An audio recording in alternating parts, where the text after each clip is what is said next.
Good evening, everybody. Welcome to the Evangelical Dark Web. Tonight, we're here to talk about, a new low for Christian Zionism of, some videos that have surfaced from Mike Huckabee, who's the ambassador of the United States to Israel. But is he really representing the United States? And the answer to that question is a short no, but longer, we're going to get into that. And we're also going to get into the statements that he makes about the Bible.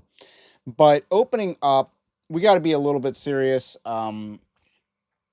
We just lost one of the greats today. Vodie Baucham has passed away, and this is a very unexpected death. I mean, he was only 56 years old, and he was set to lead a new seminary, Founders Seminary, and they just lost their leader in the seminary's infancy, basically. So this is very sad. This is a legacy that is cut short in many ways. It's a huge loss for evangelicals that we no longer have Vodie Baucham, who has been a staunch voice opposing critical race theory, wokeness. He has been a staunch advocate for family integration, biblical education, also Christian nationalism. Let me just throw that in there. But we lost a great today, and it was an unexpected death. We know he's had a lot of heart troubles and stuff in the past, but I feel like this death has shaken a lot of people in the church, and it definitely came as a surprise. And, sometimes I don't like to report the news, and this is definitely one of those times. Like, I'd much rather have fun talking about Mike Huckabee. And there's a lot of some positive things going on, but then you get stories like this, which blow up, and it's not as fun to lose so many people in 1 year, because 2025 has been a year marked by a lot of death. The Pope died, John MacArthur died, Hulk Hogan died, Phil Robertson died, and Charlie Kirk died, and now James Dobson died, and now uh, Vodie Baucham died. And 2025, it's been a brutal year, particularly for people who have fought the good fight and finished the race. This is going to be a huge transitory time between old leaders and new leaders. And that's kind of all I got to say about that for now, until you kind of chime in. So Anthony's with us tonight. He's feeling a little sick, so go easy on Yeah, him, chat. yeah. I mean, I was kind of shocked to see that he died, and so that was kind of a shocker because you weren't expecting that. Yeah, definite surprise of the year, in a bad way. But well done, good and faithful servant. I'm sure he's in glory. So when a Christian dies, it's not as sad, even if it is surprising and off guard. So that is one thing that we can rejoice in, is that the hope of Christ after death. So with that being said, I know a lot of people in the chat upset about Vodie, and you're absolutely right about that. So it's sad for that reason. He was a hero of the faith and one of the best preachers around, no doubt. So with that said, let's dive into our topic for the night. I don't think this will be a particularly long live stream. Anthony has written an article that's been kind of sitting in the wings because I've been waiting to. I kind of want to do a video on this topic, and it's time to do that. And that's what we're going to be doing in tonight's live stream. Going to be discussing Mike Huckabee's speech in Israel. Might also discuss some other viral clips of him as well. And the reason why this is critically important, we got to maybe have a broader perspective of time, because a lot of people might be like, who's Mike Huckabee, or he doesn't matter at all. But here's the thing about Mike Huckabee. He was like the evangelical political standard bearer for a good chunk of time back in the day. And he was, the Christian alternative to uh, John McCain. He was the uh, he was kind of a standard bearer in American evangelical politics. He definitely became irrelevant by the time the 2016 primary came along. So he is someone, for a while as governor of Arkansas to his failed presidential campaign. And ultimately, I think what killed him was his refusal to run in 2012. That probably killed his political career until things like Donald Trump kind of resurrected people's political careers, even if they were bad, figures like Mike Pence was resurrected by Donald Trump. But also, Mike Huckabee has been resurrected into a relevant state by appointing him as ambassador to Israel. So, yeah, Defiant Baptist points out, yeah, he ran against Mitt Romney in 2008 too. So there's a lot going on here with Mike Huckabee. He was, he was an institution in American evangelical politics for a while, not in recent history, but we got to remember that history is a little bit longer. There's stuff that comes before our times. So with that said, he is reemerging in relevance, and when you're appointed as an ambassador to a foreign country, it is kind of expected that you uh, represent the country that you're from, and you're not just serving the complete interest of the country that you're in. Like if America had an ambassador to the Soviet Union, you don't expect that ambassador to then really just lecture the American people about how they need to be pro uh, Bolshevik and all that. So that is kind of the vibes that I get from Mike Huckabee, just casually. I don't know if you have any opening remarks about Mike Huckabee to kind of Yeah, I set the mean, stage. obviously his governor or his daughter is the current governor of Arkansas. So, I mean, the Huckabees are kind of a political dynasty, at least in the local level. But yes, I mean, when you are appointed an ambassador, you should be representing the nation you're coming from, not the nation you're going to. Now, again, Huckabee has been a little bit of a mixed bag in that regard because he has actually called out the killing of Christians in the Middle East. So I do think that is worth noting. But otherwise, he has been very much a going native for where he is going to, not where he's coming from. Yes, going native is like the politest way to put it. But honestly, the guy, I believe he's one of the heads over at All Israel News, which is like the Zionist outlet that pretends to be Christian. It markets itself to Christian. And he's like one of the people in or around that. I can All Israel News. Let me double check that because I have a lot of tabs open, and they are one of my tabs. So yeah, Mike Huckabee is on their advisory board, along with the former ambassador Danny Ayalon, who I think was a former ambassador to the United States to Israel. Uh, there's a lot of note. Jack Graham is on this list. Trying to think of people. Rick Santorum is on this list. Bob Vanderplatz is on this list. He's a weekly appearance on the Steve Deace show, by the way.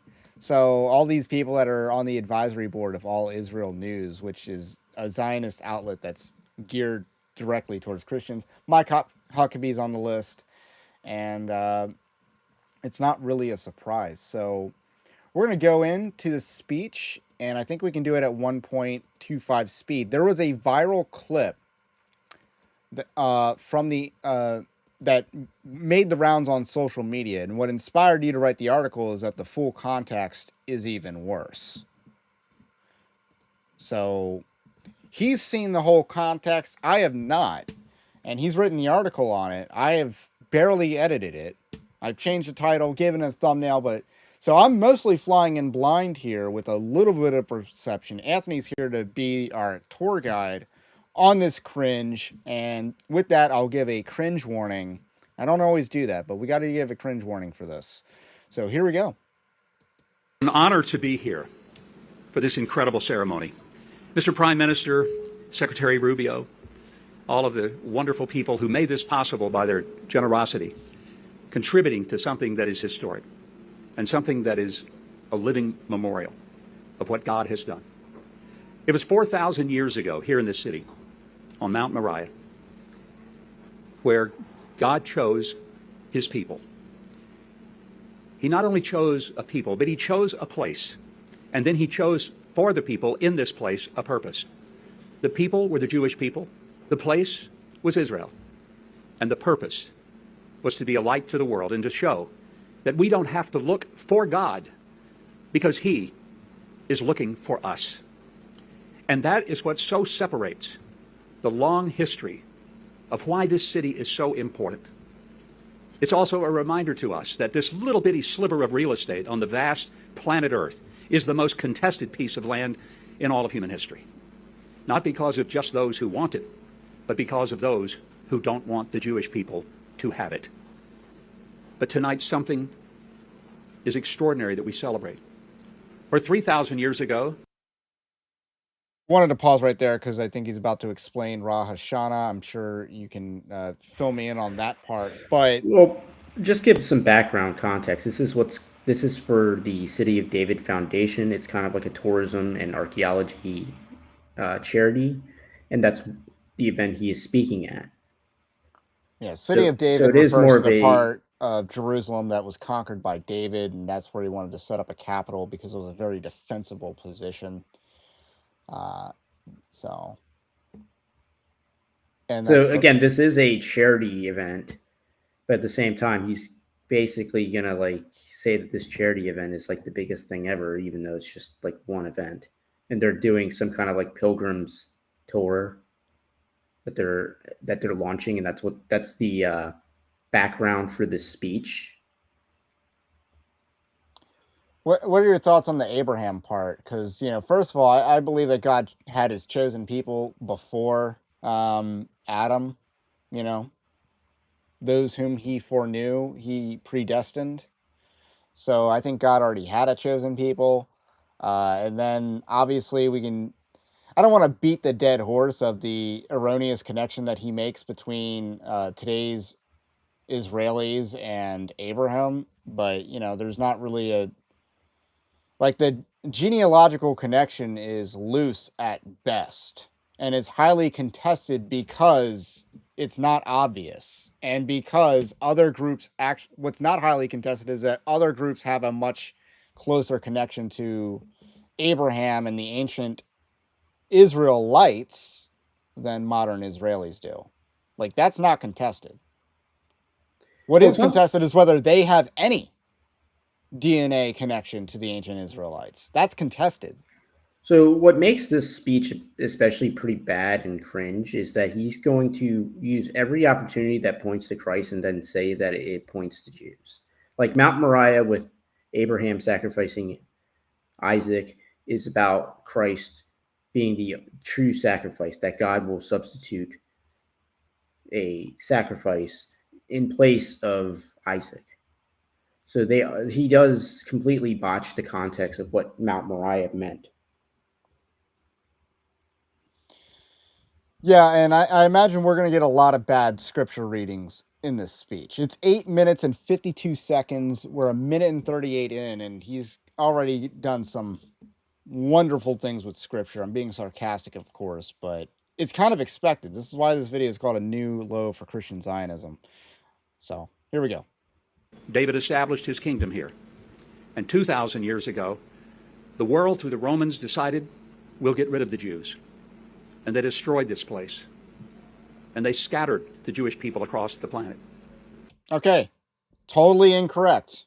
God, through the Romans, decided that, not the world. Like, this is absolutely in bad teaching by Mike Huckabee to blame the world, meaning the systems of this world, ultimately blaming Satan for something that Christ prophesied. And, I would also say that a lot of eschatological language was referring to this rebellion. Like, don't participate in this rebellion. So, and there actually is a figure in, there is a figure in the story of the Jewish revolt that kind of resembles a man of lawlessness. But yeah, he is just bastardizing scripture here. Yeah, it's also important to note that Jerusalem fell because they revolted against the Romans, not because they were doing nothing at all. They were perfectly, well behaved. They were orderly. It's like, no, they were, I mean, again, they were also expelled from the city of Rome prior to that. But yeah, the idea that Yeah, it's the world that wanted to get rid of the Jews just as they've always done throughout the centuries, and it's kind of the whole the perpetual victim mentality. It's When impossible to break almost. I mean, God, with God, all things are possible, but I'm just saying, like, Jewish victimhood complex is impossible to break. And I think Christian evangelism efforts that appeal to that are ultimately ineffective. And you might as well, you're better off just breaking that and, you know, trying to assimilate that, after breaking the victimhood complex. I think that would be more effective in the long run. But yeah, that's just crazy. Blaming acting like the Romans were the bad guys for destroying a city that put up an unjustified, violation of Romans 13 rebellion. They did not have a divine justification for revolting against Rome. Uh, if we go by today's standards, they hardly paid any taxes. But that wasn't the end of the story. Tonight, we're sitting here because the story is not just alive. It's more alive than perhaps it has been in the 4,000 years that God chose his people, his place, his purpose. And it is an extraordinary thing to behold. Tonight, I'm reminded of the day that the embassy was dedicated in 2018.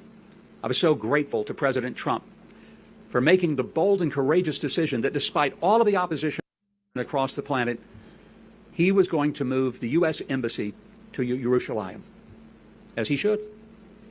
Other presidents promised it, but they always found a reason to back away.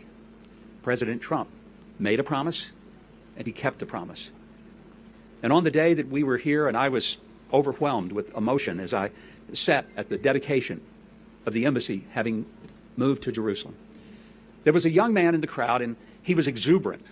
He was an American, and he was looking around and he said, "Wow, I've been waiting 20 years for this to happen." Sheldon.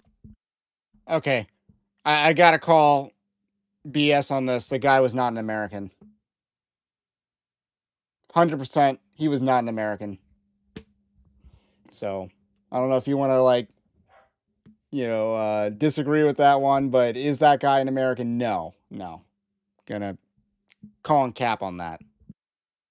Well, you'll notice he's just about to reference the Adelson family, which is probably why he was appointed the ambassador to Israel, because Miriam Adelson was a major donor to Trump, not the biggest donor, and she pledged more than she actually did end up giving. Wait, so she pulled an Amber Heard on Trump campaign donations? I believe so. Okay. Adelson, who along with his wife Miriam, who is here tonight, major contributors to this incredible excavation.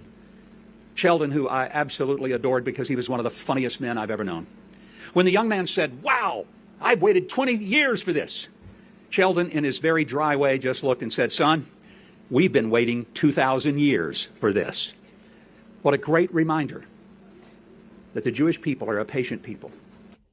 So he's just said this guy's like the funniest guy ever, and then he's like, he makes that joke. Are you kidding me? You got the Patrick booing meme in the background when he makes that joke. Like, come on. And tonight there's something extraordinary, truly extraordinary, to celebrate. It was David, the king and the psalmist, who said in Psalm 137 and verse 5, "If I forget you, O Jerusalem, may my right hand forget its skill." The Jewish people never forgot that this was their land, their home, their undivided, indisputable, indigenous capital from eternity. And tonight, something truly extraordinary happens. It is often said that history is to a civilization what memory is to the individual. If any of us were to wake up tomorrow and not remember where we lived or who we were or who that woman is that is living in our house because we didn't know her to be our wife, amnesia is a horrible thing to have because one is disoriented, lost, completely unable to make a connection just to the simplest things of life. But history is to a civilization what memory is to the individual.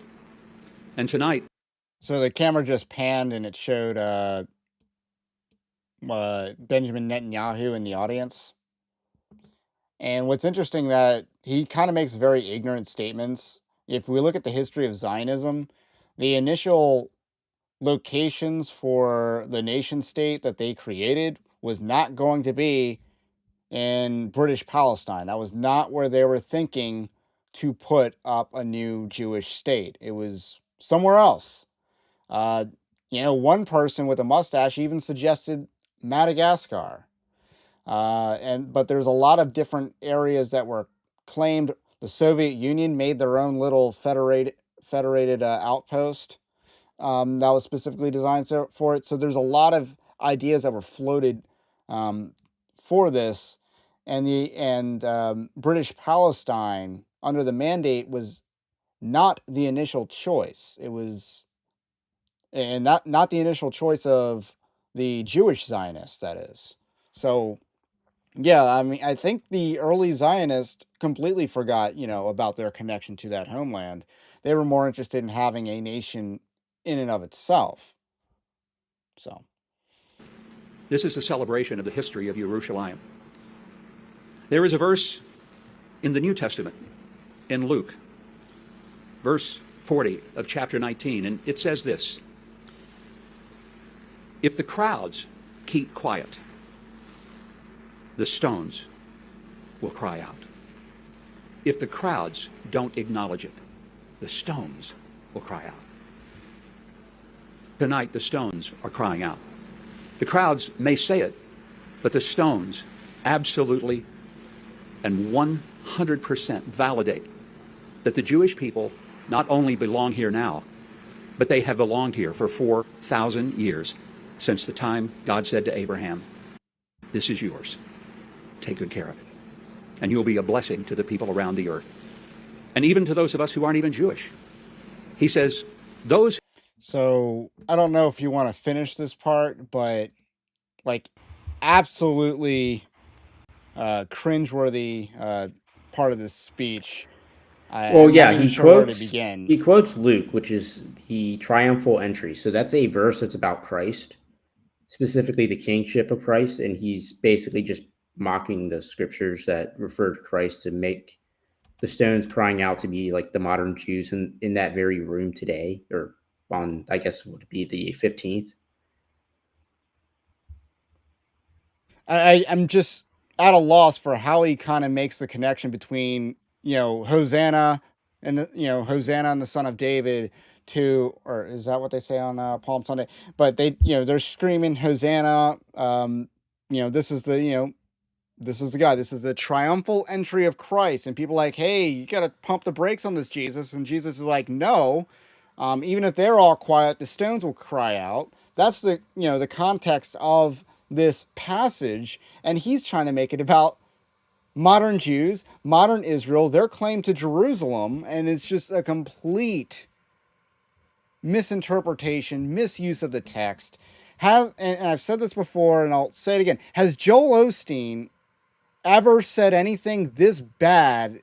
Has he ever exegeted the scripture this badly? And is there a non-woke, completely woke, one of those, gay flag flying churches outside of them? Is there a worse example of exegesis you have seen of a passage than what comes out of the Christian Zionist camp? Because this is historic levels of bad. Yeah, I mean, and again, this wasn't the viral clip. The viral clip is still coming up. So we're just getting started, essentially. So, all right, here we go. You ready to power through it? Those who bless Israel will be blessed, and those who curse Israel will be cursed. And I come here tonight because I'd rather have a blessing than a curse.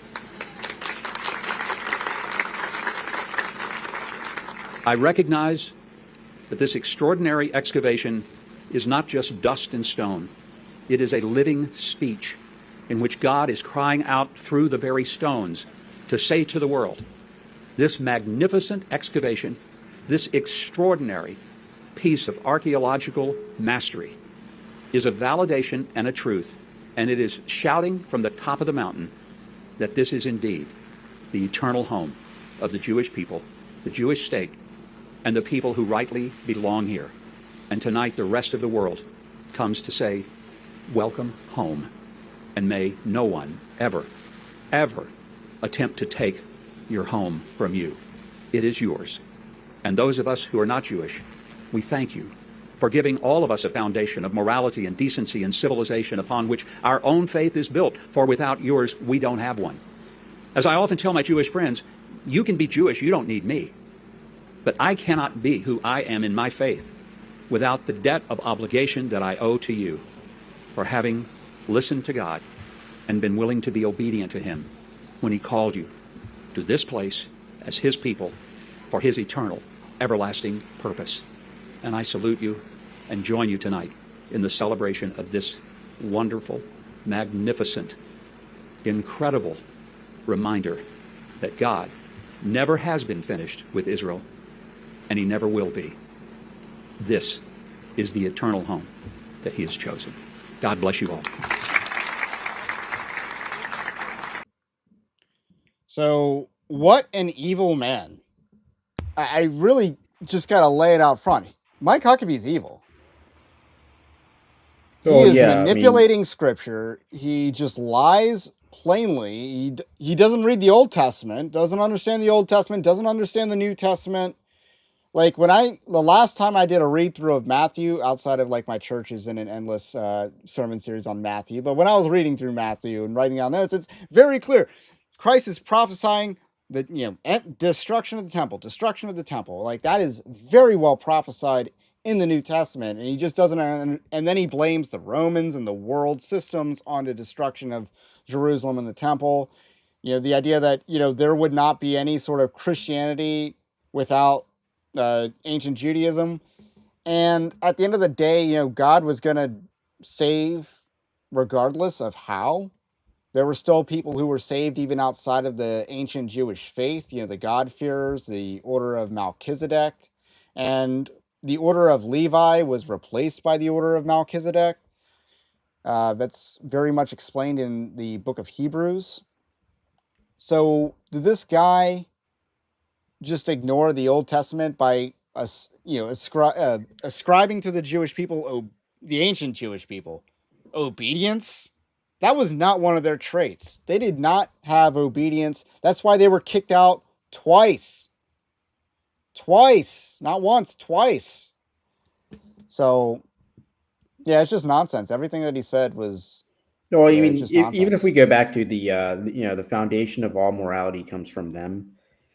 And it's just like, okay, yeah, but they don't even believe in the morality. And even though they might claim the Torah, or they might, you might have certain sects that'll abide by, like, I guess, Sabbath rules, which, again, Christ actually kind of rebukes throughout the New Testament, is all their various oral traditions. So a lot of this, like, again, and can I just add to that, like, their own the proto Talmud was being debunked and fought by Christ. The proto Talmud. I'll let you continue. Yeah, so again, if you go to Tel Aviv, it's literally the gayest city on earth. That's like 20% gay per capita. Yes. So again, they don't actually believe in the morality. And again, if you look at the global Jews, especially in America, where the Democrat Party is functionally funded by one group of people, at least a majority of their funding comes from one group of people. They're basically promoting every form of debauchery, and even some that you've never even heard of. Yeah, and they vote like 87% Democrat. They are the white evangelical equivalent in the Democrat Party, because unfortunately, religion's not a good indicator of how someone will vote. It is not nearly as good as race. Single women, for instance, you kind of know what how a single woman statistically might vote. You kind of know how a black woman's going to vote. You kind of know how a white man is going to vote for the most part. Like, race is race and gender are a much better indicator of how someone will vote than religion, with some major exceptions like white evangelicals and Jews. but in opposite directions. We don't have a common morality, long story short. And not only is there not a common morality, as you pointed out, they don't believe in the same foundation of morality, and it shows. The fruit shows. Well, I mean, even further than that, they well, they don't believe in the morality, but they also like work against it. Yeah, I mean, let's be real. Like Vivek Ramaswamy might not believe in Christian morality, but he toes the line. If anything, he's trying to like bring more of his people into the country. That's more of his agenda, rather than trying to actively subvert the morality parts of what people on the right believe. So that's a good point, because even if people don't agree, to actually go beyond and subvert, like Mormons don't believe in the 10 Commandments, specifically the first table, but they're not as active in subverting morality outside of the first table of law. But it's also important to know that their religion isn't the continuation of the Old Testament Judaism. It's a aberration of it.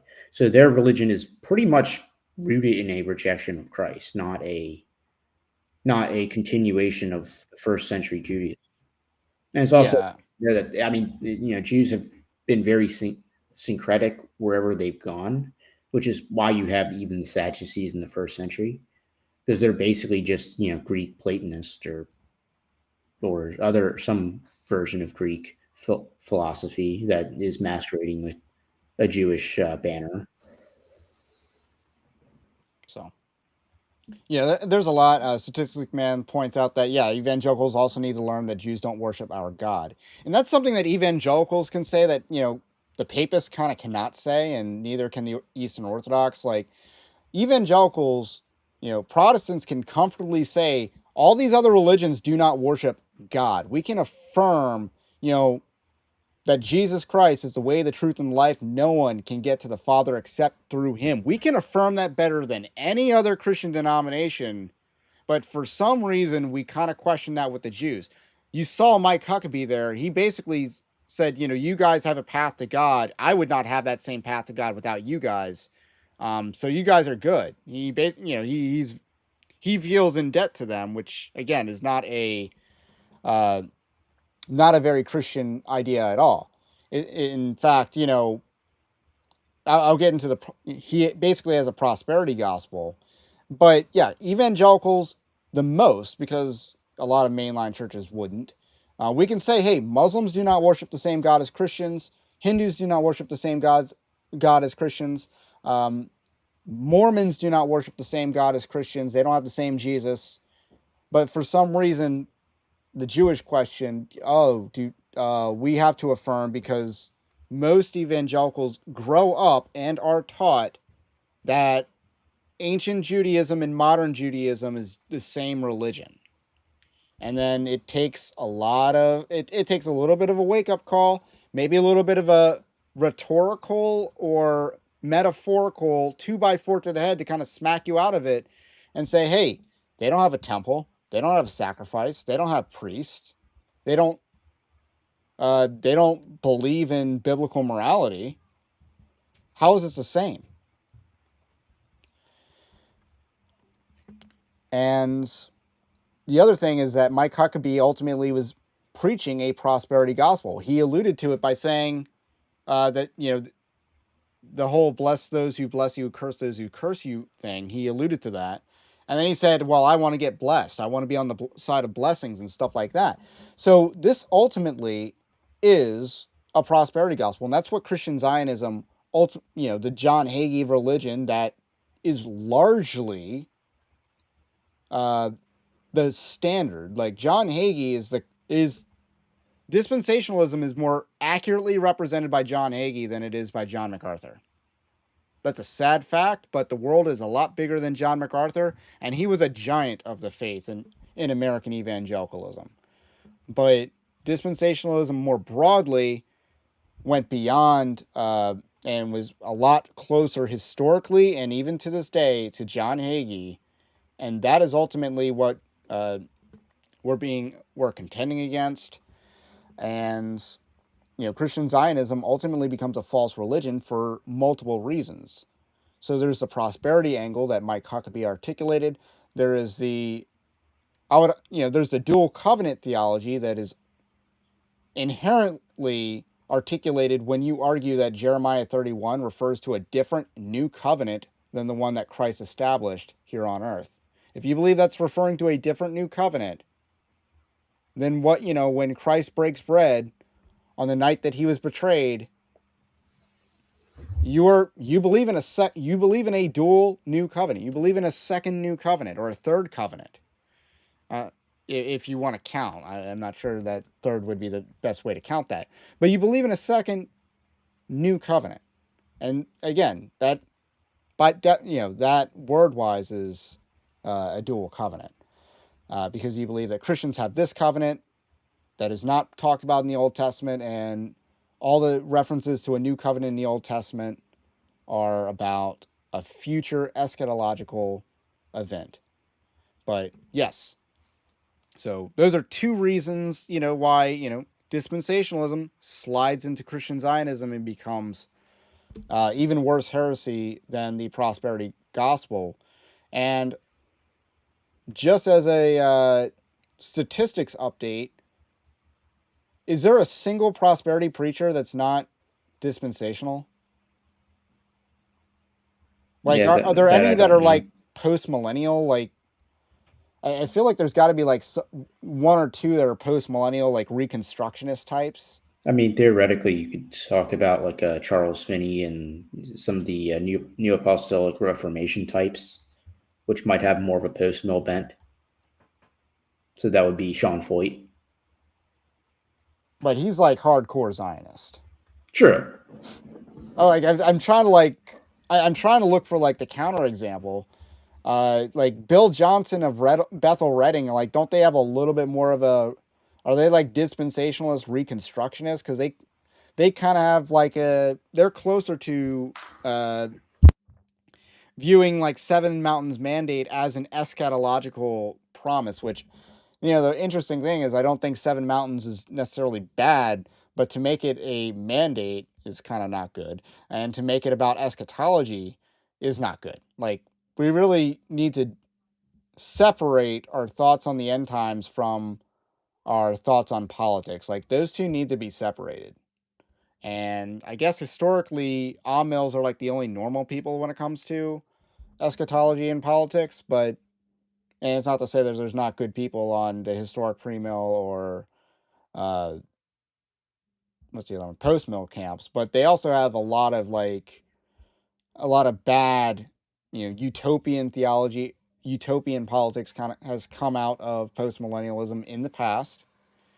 And then obviously premillennialism has led to multiple attempts to initiate the end times, as well as an entire foreign policy. Actually, not just an entire foreign policy, but the idea that the United States is kind of yoked to Israel. So there's a lot going on, and I think I got some more clips that I want to share. But first, if you like this live stream, if you like this channel, do also subscribe to the channel, to the podcast if you're new. New subs help out the magical YouTube algorithms quite well. So let's play some short clips of Mike Huckabee kind of answering some questions, and then we'll kind of get on out of here. Like I said, this isn't going to be a super long stream. So this is Mike Huckabee comparing America's relationship with Israel to marriage. And this was on Piers Morgan, and there's an S there.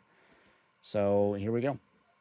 Was it advisable to basically categorize the relationship between the United States and Israel as like a marriage? Well, first of all, let's be clear. You're a smart guy, Pierce. You know a lot about literary devices. That was not an allegory. It was an analogy. In other words, it is a story to make a point, which is exactly what I did. I think it's a very valid analogy. It would be a terrible allegory, but as an analogy, it's illustrative and it works because my point is simple. Israel is not just one of a bunch of allies or a friend. It is, in fact, a very close partner. We have a unique relationship with Israel in intelligence, military, civilization, technology, agriculture, energy. It goes on and on. My point is that when people are hypercritical of Israel, they're hypercritical of our partner that the U.S. has decided that is a very important partner to us. So we don't take it lightly that someone is condemning and calling our partner genocidal or running an apartheid state or guilty of war crimes. And that's why some of the actions that you've seen this administration under President Trump take have been pretty strong. I can't imagine how they could be any stronger. Why have we taken that? For exactly the reason that I spelled out in the analogy. Is because you insult our partner, you're insulting us. So, yes, he views it as like an honor culture thing. He views Israel as an honor culture thing for the United States to defend. And that is, again, that's just disgraceful. There's no excuse for it, there's no justification for this. It is just offensive to an American to hear that our nation must be yoked to a pagan state half a world away. And that if Americans criticize that, we're not allowed to ask questions about why we have this strategic alliance, why there's not much of a difference. There's so much overlap between the CIA and Mossad. And what came out of that? Jeffrey Epstein, at least according to the James O'Keefe sting operation video that just dropped yesterday. And that guy, the guy that they stung, talked about it was Mossad and CIA, and he knew all this Israeli stuff. And the interesting counter narrative to what that guy said being true, the counter narrative is he was basically lying and making stuff up to rizz up a hot chick because he got honeypotted. And while that alibi is believable, James O'Keefe and his media group targeted that guy for a reason. They didn't just target him for no reason. So, yeah. But even from a geopolitical standpoint, like Israel is kind of more of a liability than a partner.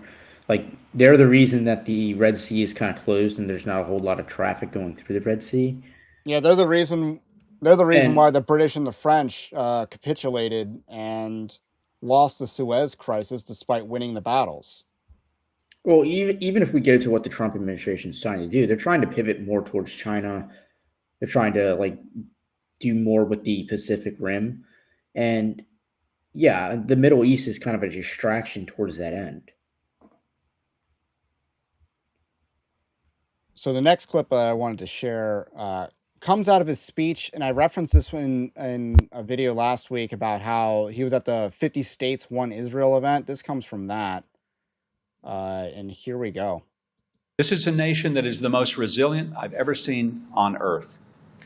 It may sound a little bit this afternoon as if I'm almost speaking on behalf of Israel rather than the U.S., but I want to explain that part of my advocacy in our relationship is because if you came to my house tonight for dinner and you came in and you said, "Oh, Mike, we like you. We really think the world of you. We just enjoy being with you. We're so excited to be here with you and have dinner with you. But your wife, we can't stand her. We don't like her a bit. I hope she's not going to be at the table." I would say, well, she will be. You won't be. Get out. Because if you were to insult my partner, you have insulted me. This is a nation that is the most... So that is where he compares Israel to a wife and America to the husband.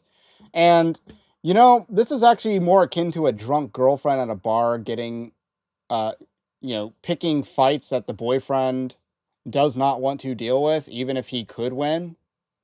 That's a more fitting analogy because Israel and America, like, we're not actually contractually obligated or covenantally obligated for anything. Israel has supported America with troops on the ground in how many wars?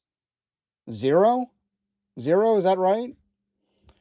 So, meanwhile, America subsidizes their entire defense. So there's not really, it's a really one-way street. If anything, we're like a simp. They're the drunk girlfriend. We're the simp paying them money for what results. So that's clip number 1. I don't know if you had any reaction to that. Yeah, I mean, a lot of the similarities between that clip and the Pierce Morgan clip, and it's just kind of ridiculous that you even make that connection. I mean, again, you're supposed to be the ambassador in representing the United States. Instead, he's basically not representing the United States. He's representing Israel. So this is the other clip. If Israel wanted to commit genocide, they could. If Israel is genocidal, they are really, really bad at it. All of Gaza is the size of Las Vegas. If Israel wanted to commit genocide, they could have done it in 3 hours on the 8th of October, 2023, and it would have been over. They have taken measures to protect human life, the likes of which our own country does not do. They announce in advance where they're going to strike. They warn the people who are living in those areas, get out because we're going to strike right here. And they send messages. They drop leaflets. They make broadcast announcements. And what Hamas does is it then moves the civilians right to those targets because they don't care if their people are killed. They want them to be because it's part of their propaganda. Yeah, I really don't believe that that is true. I just don't really buy that narrative. We've heard that narrative for a long time. If anything, they announced that they're about to blow up a building that has, Hamas in it. So Hamas just gets out of that building and then the building's just destroyed and nothing was accomplished. That's more likely what happens. But because they're just blowing up buildings in urban centers, there's going to be civilian casualties regardless. Like what you're just saying is why Israel just perpetuates the Hamas question, which ultimately Hamas would not exist without Israeli support. I just don't really buy it. And then even Charlie Kirk raised the question of why does it take 6 hours to respond to Hamas crossing over their border, the Gaza Strip, exiting the Gaza Strip in a sortie. Why does it take 6 hours to respond to that militarily in a small, tiny nation? So, yeah, I just don't really buy it.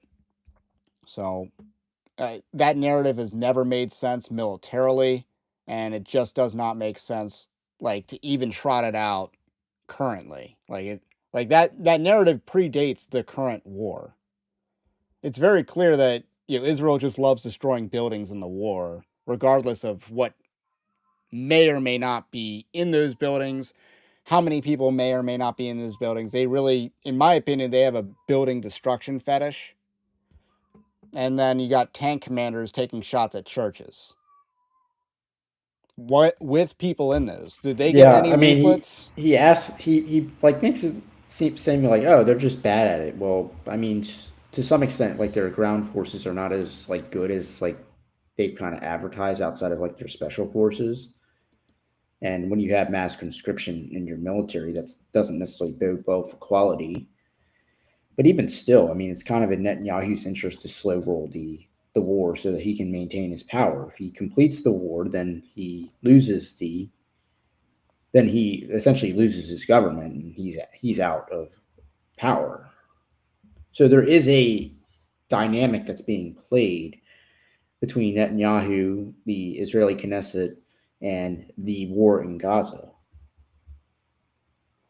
Yeah, and I do wonder because at one point in time, I'm like, oh, Hamas could maybe support a longer war because militarily they were not necessarily beaten as much as people think they were because they basically entirely underground. We're back into the era of tunnel warfares where Hamas just digs entire tunnel systems, and then the Russians in Ukraine go through gas pipelines.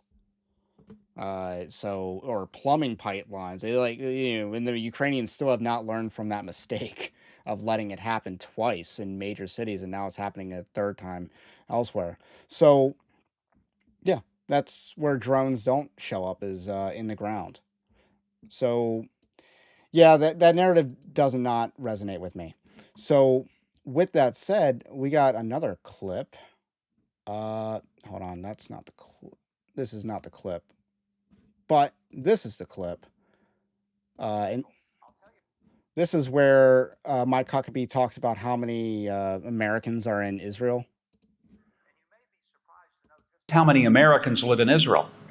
Let me give you the number. Take this back home to folks who say, why do we care about Israel? I'll tell you why. Because there are 700,000 Americans who live in Israel.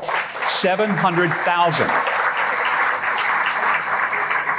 I'm speaking to a room full of politicians. You guys will understand that's a full congressional district. Every time we have members of Congress come over here, I always say to them, guys, welcome to the 436th Congressional District of the United States. And you may be surprised. Yeah. Those people are not Americans. They just have paperwork. They're just dual citizens. Like the whole narrative, oh, Hamas has Americans captive, but one of those supposed captives was released and he's like, I'm going to go back and serve in the IDF. It's like, going back to serve? That means you weren't an American. You served in a foreign military. You're not actually an American. You're just someone that has dual citizenship.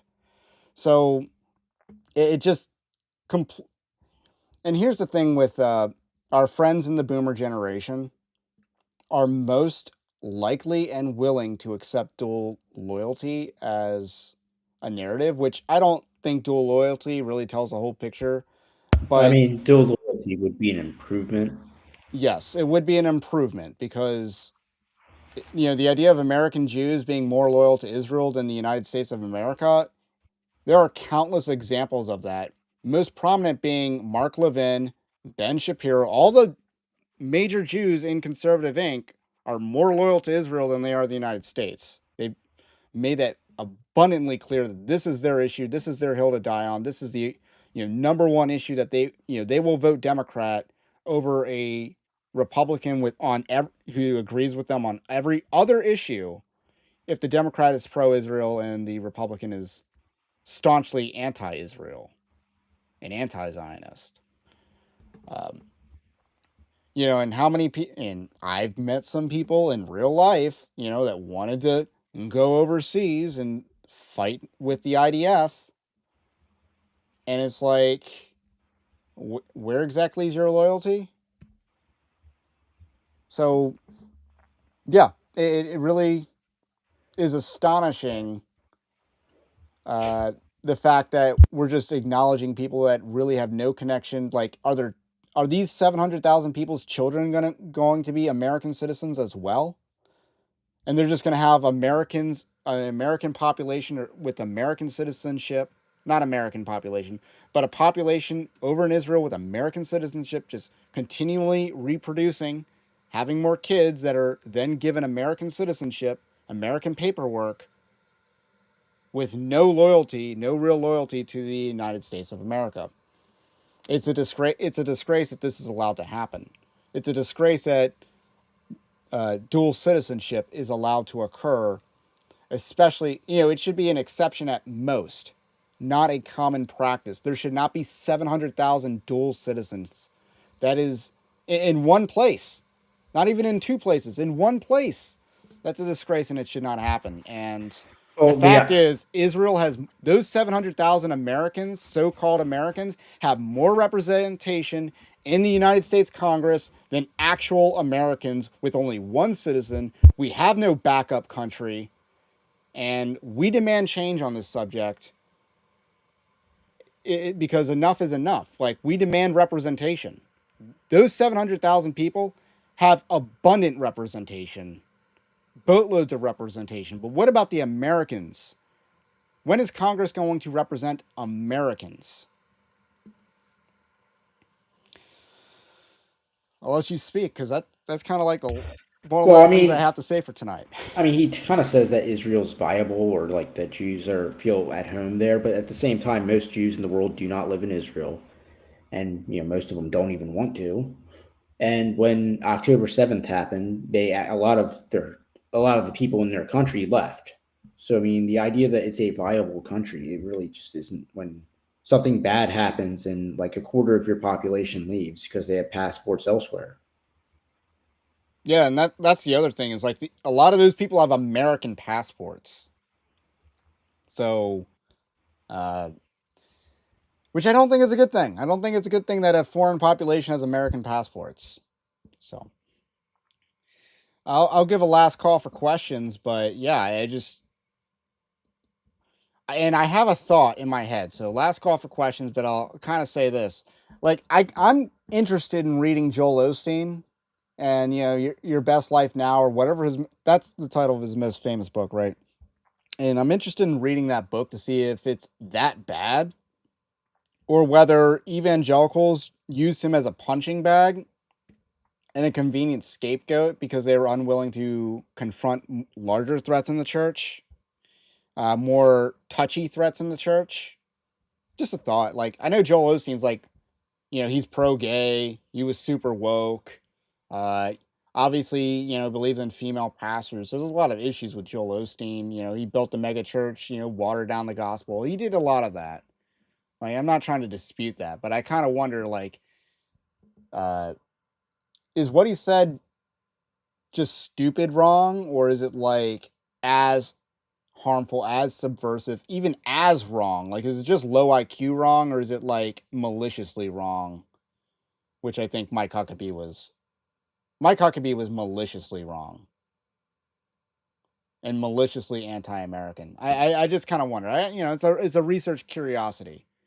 So anyway, okay. Here's a good question. You maybe know the answer to this better than I do. Are there any non-Zionists in the Trump administration? I mean, we could say J.D. Vance. J.D. Vance is He's definitely Catholic. trending.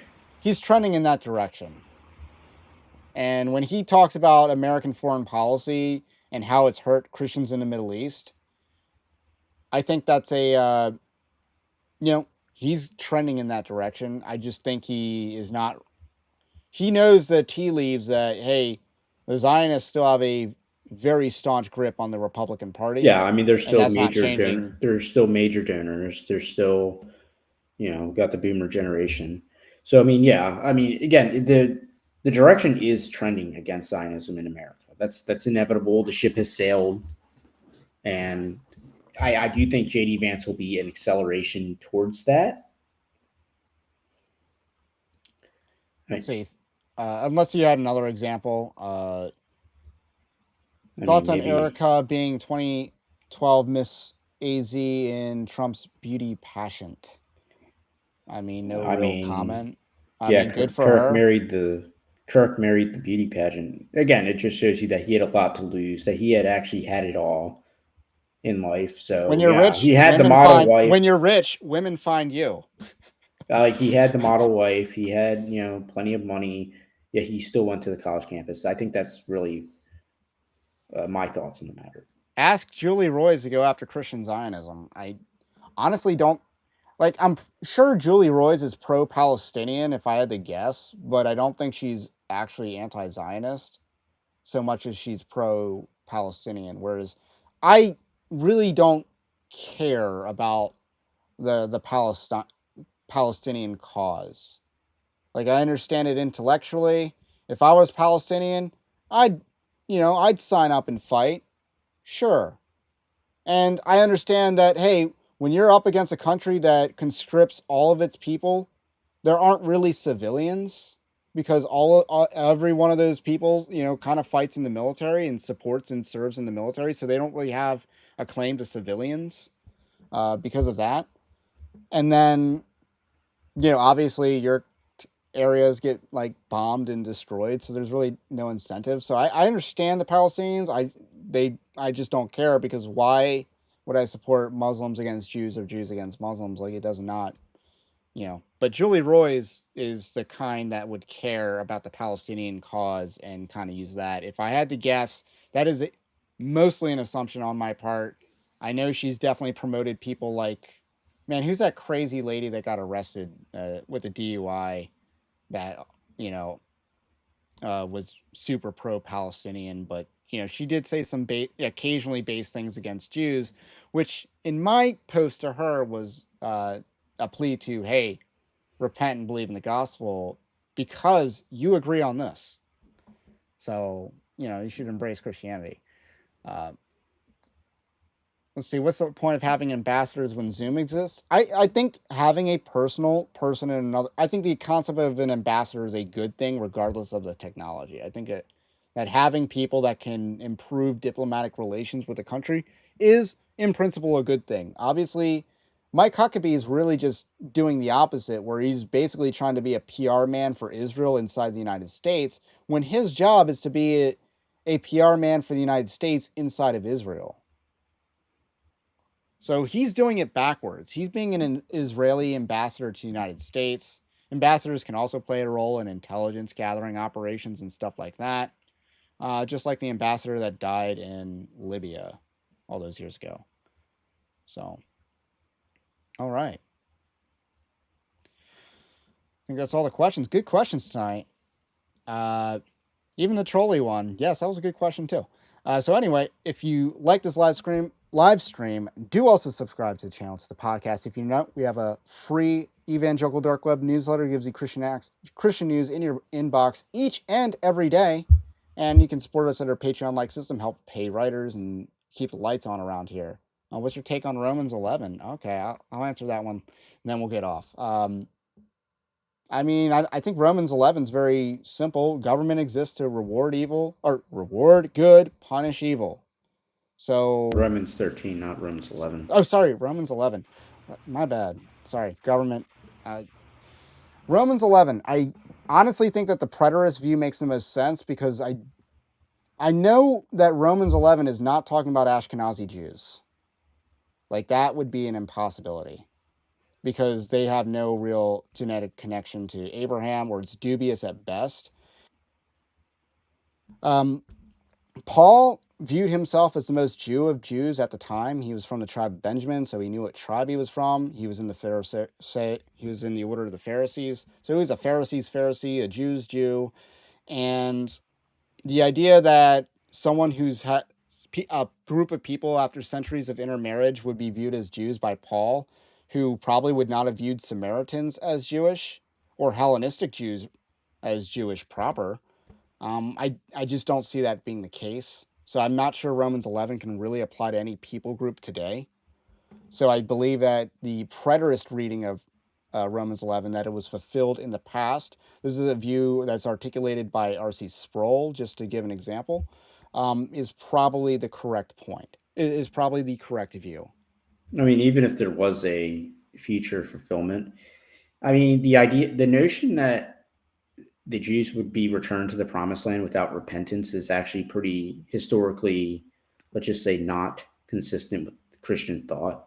I mean, when you look at, again, Martin Luther, when you look at Turretin, they basically ask the question, it's just like, okay, what does like a 1,500-year exile have in common with 70 years? So they viewed it as a unique punishment from God that they were displaced, and that it was demanding, and again, that they would go, and maybe there's an assumption that they would go back if they repented. And instead, we're basically saying that you don't have to repent to go back.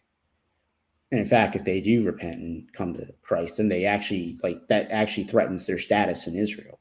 Yes. Like, I believe it definitely has been interpreted that the right of return does not apply to Jews who convert to Christianity. So that is a thing.